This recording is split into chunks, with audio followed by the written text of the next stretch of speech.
ஹலோங்க, வணக்கம் and welcome back to our channel kitchen நண்பர்கள். இன்றைக்கி நம்ம சேனலில் ஆரஞ்சு கேக் தான் செய்ய போகிறோம். வாங்க எப்படி செய்யுதுன்னு பார்க்கலாம். முதல்ல ஒரு பவுலில் 100 கிராம் போல் சர்க்கரை சேர்த்துருக்கேன். அடுத்து 70 ml போல் தயிர், 70லேருந்து 80 ml போல் தயிர் சேர்த்துக்கலாம்.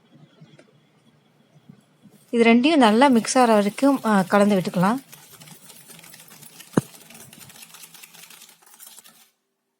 இது நல்லா கலந்து விட்டாச்சு. அடுத்து நான் வெண்ணெயை உருக்கி வச்சுருக்கேன். அது ஒரு 60லேருந்து 70 ml போல் இருக்கும்.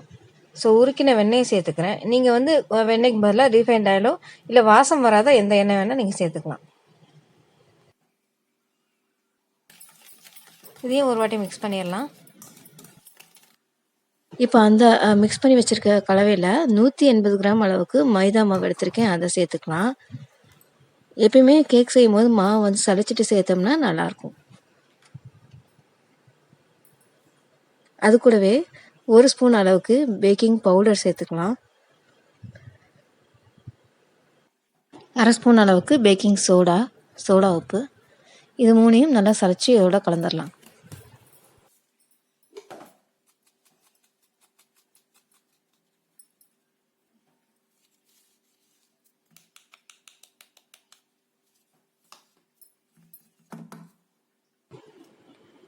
இது எல்லாத்தையும் நல்லா மிக்ஸ் பண்ணி விட்டுக்கலாம்.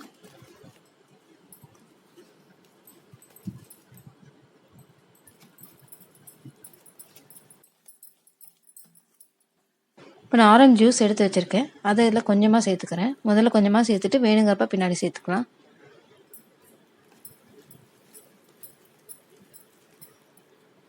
இன்னும் கொஞ்சம் சேர்த்துக்கலாம்.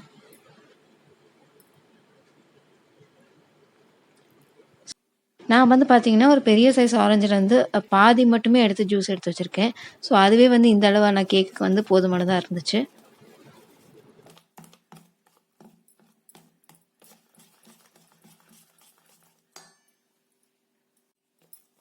ஸோ ஆரஞ்ச் ஜூஸ்லாம் சேர்த்துட்டு நல்லா நம்ம மிக்ஸ் பண்ணி வச்சிட்டோம். நம்மளோட கேக் பேட்டர் ரெடி ஆயிடுச்சு. ஆனால் என்ன தான் நீங்கள் ஆரஞ்ச் ஜூஸ் சேர்த்துருந்தாலும் கலர் பார்த்தீங்கன்னா ஒயிட்டாகவே இருக்குது. ஸோ அதனால் கொஞ்சமாக ஆரஞ்சு ஃபுட் கலர் நான் சேர்த்துக்கிறேன். உங்களுக்கு வேண்டாம் அப்படின்னா நீங்கள் இதை அவாய்ட் பண்ணிக்கலாம். சாப்பிடும்போது ஆரஞ்சோட ஃப்ளேவர் நல்லாவே தெரியும். ஆனால் உங்களுக்கு கலர் மட்டும் கொஞ்சம் ஒயிட்டாகவே இருக்க மாதிரி இருக்கும். ஸோ பார்க்கவும் நல்லா இருக்கணுங்கிறதுக்காக கலர் கொஞ்சம் சேர்த்துக்கிறேன்.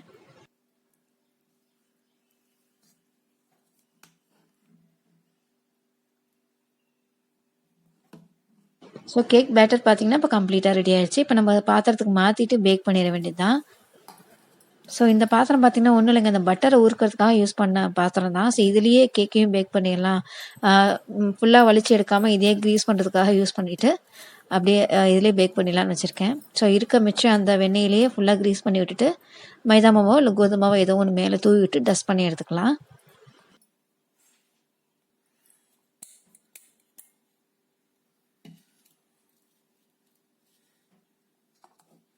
இந்த மாதிரி ஆயிலோ பட்டரோ ஏதோ ஒன்று க்ரீஸ் பண்ணிவிட்டு அதுக்கு மேலே மைதாமாவோ இல்லை கோதுமாவையும் ஏதாவது டஸ்ட் பண்ணிவிட்டு நீங்கள் கேக் பேட்டர் ஆட் பண்ணிங்கன்னா தான் நம்மளுக்கு எடுக்கும் போது அழகாக ஒட்டாமல் கேக் வந்துடும்.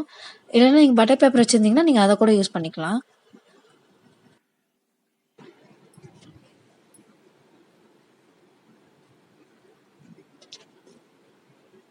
மேலே கொஞ்சம் அன்னீவனாக இருந்துச்சு. ஸோ அதை கொஞ்சம் அப்படியே ஸ்பூன் வச்சு தடவி விட்டுட்டு 2-3 வாட்டி டேப் பண்ணி விட்டுட்டேன்.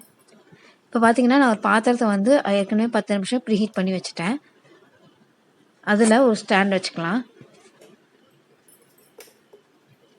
ஸோ என்னோட இந்த ஸ்டாண்டில் அந்த பாத்திரத்தை வைக்க முடியாது. அது ஸ்ட்ரைட்டாக உள்ள ஸ்டாண்டுக்குள்ளே போயிடும். ஸோ அது மேலே ஒரு சின்ன பிளேட்டோ இல்லை ஏதோ ஒரு இந்த மாதிரி ஸ்டாண்ட் இருந்துச்சுன்னா அதை வச்சுட்டு அது மேலே நம்ம கேக் பேட்டர் வச்சுருக்க அந்த பாத்திரத்தை வச்சுக்கலாம்.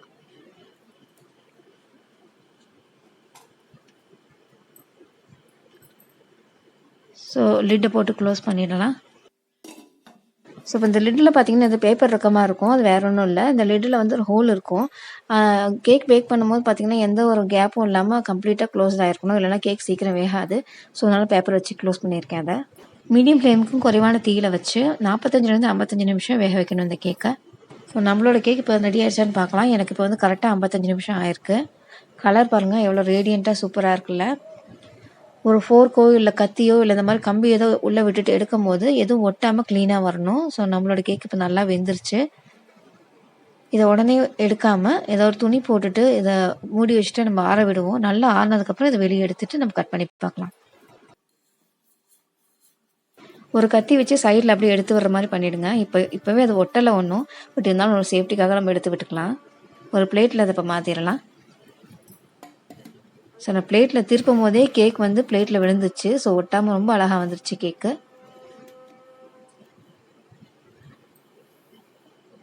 ஸோ நம்மளோட ஆரஞ்சு ஃப்ளேவர் கேக் சூப்பராக ரெடி ஆயிடுச்சு. நான் சீக்கிரம் வீடியோ எடுக்கணுங்கிறதுக்காகவே நல்லா ஆறதுக்கு முன்னாடியே அதை ஓப்பன் பண்ணி எடுத்துட்டேன். நீங்கள் நல்லாவே ஆற விடுங்க. ஒரு 1/2 அன் ஹவர்லேருந்து 45 மினிட்ஸ் வரைக்கும் ஆற விட்டுட்டு அப்புறம் கட் பண்ணுங்கள். பாருங்கள், பார்க்கவே இவ்வளோ அழகாக இருக்குது. நம்ம சேனலில் ஆல்ரெடி பார்த்தீங்கன்னா நிறைய கேக் ரெசிபிஸ் இருக்குது. இப்போ நான் ஏற்கனவே ஒரு வீடியோவில் சொல்லியிருப்பேன், நம்ம நார்மல் கேக் பேட்டரில் நம்மளுக்கு பிடிச்ச ஃப்ளேவர் சேர்க்கறது மூலமாக அந்த ஃப்ளேவர் கேக் நம்ம ரெடி பண்ணலாம்னு சொல்லிட்டு. ஸோ அந்த வகையில் நிறைய கேக்கும் போட்டிருப்போம். பனானா கேக், ஆப்பிள் கேக்லாம் போட்டிருக்கோம். ஸோ அந்த வகையில் இது வந்து பார்த்திங்கன்னா ஆரஞ்சு ஃப்ளேவர் கேக். ஸோ அந்த மாதிரியான அந்த கேக்கோட ரெசிபீஸையும் நான் மேலே அந்த கை பட்டன்லேயும் போட்டு விட்றேன், செக் பண்ணி பாருங்கள். எல்லாமே ரொம்ப ஈஸியாக தான் இருக்கும், கஷ்டப்படுற மாதிரி எந்த ஒரு வீடியோவுமே இருக்காது இந்த கேக் ரெசிபியை பொறுத்த வரைக்கும்.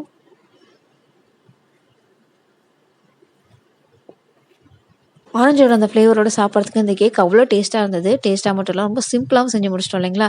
நீங்களும் உங்கள் வீட்டில் இந்த கேக்கை ட்ரை பண்ணி பாருங்கள். இந்த வீடியோ உங்களுக்கு பிடிச்சிருக்குன்னு நம்புகிறோம். பிடிச்சிருந்தால் லைக் பண்ணுங்கள், ஷேர் பண்ணுங்கள், கமெண்ட் பண்ணுங்கள். மறக்காம கிச்சன் நண்பர்கள் சேனலுக்கு சப்ஸ்கிரைப் பண்ணிவிட்டு பக்கத்தில் இருக்க பெல் ஐக்கானையும் ப்ரெஸ் பண்ணுங்கள். அப்போ தான் நாங்கள் அடுத்து எந்த வீடியோ போட்டாலும் அதோட நோட்டிஃபிகேஷன் உங்களுக்கு வரும். தேங்க்யூ.